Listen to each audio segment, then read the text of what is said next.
Rajasthan cabinet के बड़े फैसले। राजस्थान की भजनलाल सरकार की कैबिनेट बैठक में इस बार ऐसे फैसले हुए हैं जिनका असर आम आदमी से लेकर सरकारी कर्मचारी, गांव के पानी, पेड़ पौधे और यहां तक कि परिवार के कानूनों तक पड़ सकता है। तो चलिए बिना घुमाए फिराए सीधे समझते हैं कैबिनेट ने ऐसा क्या फैसला लिया और जनता को इससे क्या फायदा मिलेगा।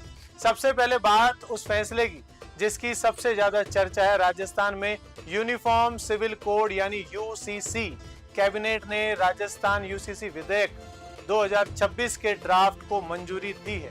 इसमें शादी, तलाक, विरासत, भरण पोषण और लिव इन रिलेशनशिप जैसे मामलों में एक समान और व्यवस्थित कानूनी व्यवस्था लाने का प्रस्ताव है। लेकिन ध्यान रखिए, यूसीसी अभी राजस्थान में लागू नहीं हुआ है। अभी ड्राफ्ट से आगे विधायी प्रक्रिया होगी। दूसरा बड़ा फैसला पेड़ों को लेकर है। सरकार the Rajasthan trees protection bill 2026 ला रही है, जिसमें खेजड़ी, रोहिड़ा, बरगद, पीपल, महुआ, तेंदू, केर और चिरौंजी समेत 29 महत्वपूर्ण पेड़ प्रजातियों के संरक्षण का प्रावधान किया गया है।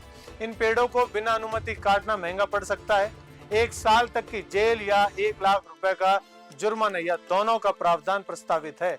यानी अब पेड़ काटना सिर्फ पर्यावरण का मुद्दा नहीं बल्कि कानूनी मामला भी बनने वाला है।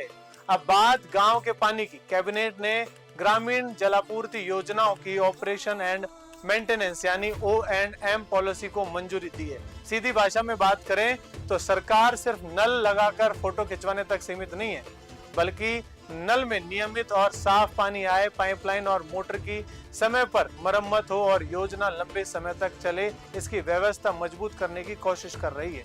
सरकारी कर्मचारियों के लिए भी कई राहतें हैं। एकल महिला कर्मचारी को चाइल्ड केयर लीव 3 की जगह अब 6 चरणों में लेने की सुविधा। सरोगेसी के मामलों में 180 और 90 दिन की छुट्टी।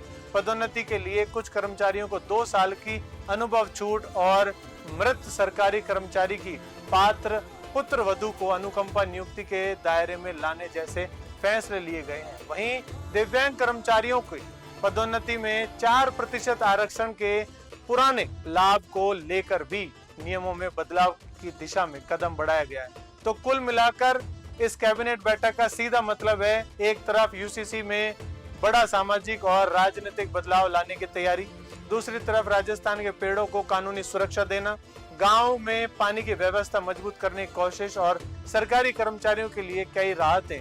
अब असली सवाल यही है, कागज पर हुए ये फैसले जमीन पर कब और कितने असरदार साबित होते हैं, क्योंकि राजस्थान की जनता को अब फैसला नहीं, फैसले का असर चाहिए। जय हिंद, जय भारत।